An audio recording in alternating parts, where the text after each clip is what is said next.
بسم اللہ الرحمن الرحیم۔ السلام علیکم ورحمۃ اللہ وبرکاتہ۔ رب ارحمہما کما ربیانی صغیرا۔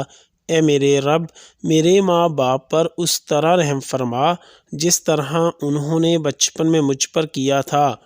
رسول اللہ صلی اللہ علیہ وسلم نے فرمایا، ہر نماز کے بعد کچھ دعائیں ایسی ہیں کہ جن کو پڑھنے والا یا جن کو کرنے والا کبھی محروم نہیں ہوتا۔ سبحان اللہ 33 بار، الحمدللہ 33 بار، اللہ اکبر 34 بار۔ صحیح مسلم حدیث نمبر 1377۔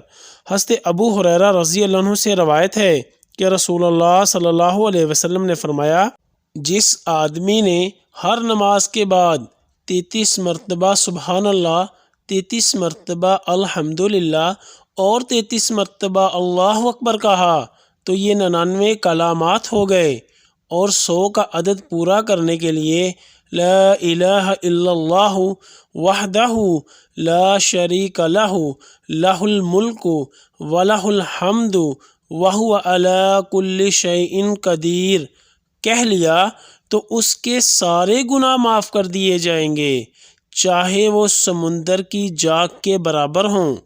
صحیح مسلم حدیث نمبر 1380۔ یا اللہ، خاندان اہل بیت کی سچی محبت ہمارے دلوں میں راسخ فرما۔ یا رسول اللہ صلی اللہ علیہ وسلم، ہمارے ماں باپ اور ہماری آل اولاد آپ صلی اللہ علیہ وسلم پر قربان ہو، آمین یا ارحم الراحمین۔